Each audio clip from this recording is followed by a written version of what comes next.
wondered if you could give us an insight into those early days when, in your words, you said nobody wanted to give you a hand. People weren't interested in women's boxing. Could you reflect on those early days for us and how much things have changed as well? Well, those days were the hard days. Those are the days that that made me who I am, made out my team strong.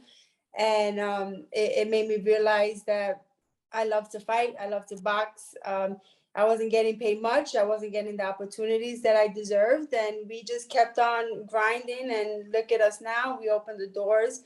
We're making noise as women boxing, and it's just a different world now. Being a female boxing is super exciting now, and it's motivating, and I'm happy to have helped a lot. Yeah, we see the big difference now, but what kept you motivated in them times where you're probably struggling to get opponents, the pay wasn't so great? What kept you going? The love of the sport. I mean, I guess I love punching people. I love getting punched in the face.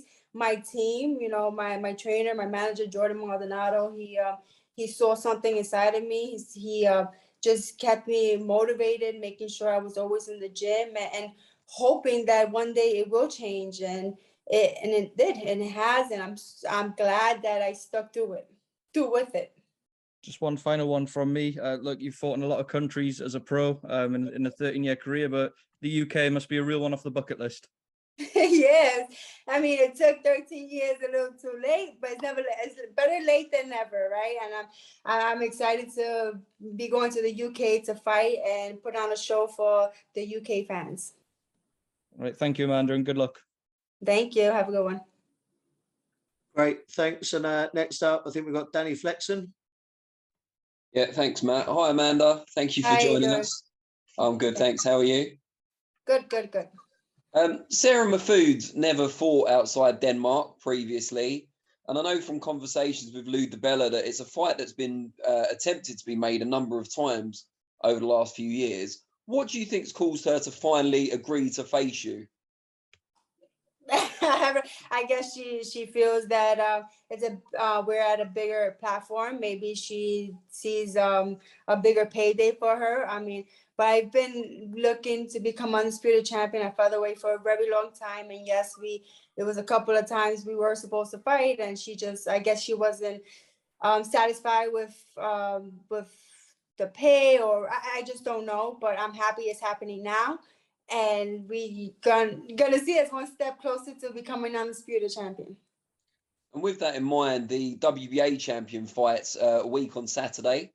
Erica Cruz defending in a rematch with Helena, of course. Who do you see coming out on top in that one, and how easy do you think it will be to make you against the winner? Well, I don't know how easy it is, because boy, has those two fights been very hard to get, especially from Scaredy Cat Jelena. I mean, she actually lost one of her titles because she didn't want to fight me, which made me a WBC champion. Yeah, I honestly, I don't know how easy it will be. I mean, I'm hoping that they want to become undisputed as well, and they will want to fight me. So I just hope both of them put on a hell of a show. They both come out healthy in that fight, and maybe by the end of the year we can fight. I'll fight the winner. Excellent. And and maybe they'll grow a heart to challenge me, so we can become on this. But this is what we want: champion versus champion. It doesn't matter. You go get beat up. It's just this is boxing. Now, just before I let you go, around 3 weeks before your fight, there's an all-female card here in the UK. I just want to get your thoughts on that concept as a whole, and also predictions for the two championship bouts on that show. That's Shields Marshall and Baumgardner Mayer. I'm excited to see that show. You know, those are great fights put together. You have to tune in. Females, we're making noise now, and I'm just happy that I'm part of the women who are making the noise, who are putting face to female boxing. And I can't wait to see that fight. You know, there's talent in there, there's heart, there's strength, and I'm just gonna sit there with my popcorn and tune in and cheer all of them on. Predictions for the 2 championship fights, or would you rather not? You know, my girl Shields, I mean, she has all the heart in the world and the skills. You know, Savannah does have power, but I think Claressa Shields, her skills were neutralized the power. And yeah, I got my girl Shields, and same thing with Mayer and Alycia. Great talent in there, and I'm just I'm Team Mayer in that one. Thank you very much, and best of luck with the rest of your camp. Thank you. Thanks very much, Dan. Next, we've got James Lupton. Hi, Matt. How are we doing? Good, and you? Very good. Thank you. Very good. A few questions from me. Firstly, as mentioned, you've been in the sport for 13 years. Are you surprised at the evolution of women's boxing during your career? Surprised? No, I mean, excited. I think it was going. It's going to be going very, very slowly, but I think the sport and the women had evolved with time. You know, we have great talent. We were lucky enough to have the girls coming from the Olympics come to the pro rankings, and you just see how much the women are changing the sport, are changing as fighters. You know, they're just coming along, and surprised. No, like I said, no, but I'm just happy. We'll talk a little bit about Jake Paul and Nikisa at Most Valuable Promotions. Just talk to me a little bit about how they've changed your career, not just financially, but in terms of marketing and getting you the big fights that you've been looking for. And how different has it been to previous promoters you've worked with? Oh my God. Working with Nikisa and Jake Paul have been the best for our team. You know, they been the first people to have promised us something and came through with it. They promised us that we were gonna make history together, that we're gonna be financially good, and they have done that. So, and I just, not even like you said, the money part is just getting me the fights that I wanted. I wanted to become undisputed champion. I wanted to fight the champions, and look, come now, it's gonna be not even a year since we've been together, since we've been signed with MVP, and they've given me the biggest history-making fight, as well as the fight I've been asking for and looking for, becoming unifying fight. So, and it's happening. Absolutely. The last one from me. You've obviously accomplished so much in your career already. What is there left that gives you motivation to continue in this sport? Just being an inspiration to young kids, being a role model. You know, yes, I mean, yesterday, I just saw a video of a young little girl, 6 years old, and brought a tear to my eye because she said I was in her inspiration, her role model. And, you know, I love to do that for young girls and give them hope, and just show that women can do anything that they put their mind to. So that's my motivation. Fantastic. Thank you for your time again, and best of luck. Thank you.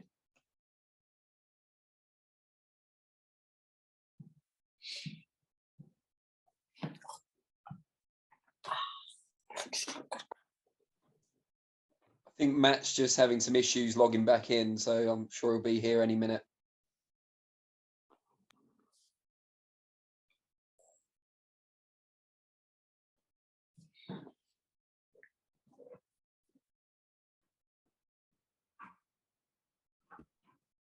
I think Devinder Pal's next in line. Is on my queue here if you want to jump in there.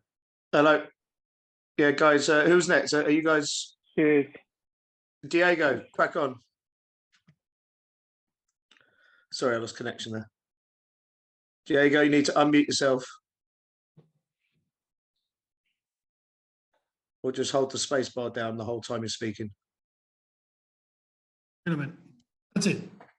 Hello. Hi. Amanda, how are you? Good, and you? Very good. Thank you. Well, being from the Ring Magazine, and with this being a possible inaugural title fight for a ring title, I can see your excitement already. How excited? How important is it for you to become add another part of history to your resume, being the first ever featherweight champion, the Ring Magazine featherweight champion? Yes, I'm extremely excited. You can tell by the smile on my face. You know, I love making history. I love being the first of many things, and I'm super honored to fight for the Ring magazine. I did, but first time was my last fight, but this time is where I feel comfortable at in my division. So I plan to take that ring belt right back with me to Brooklyn.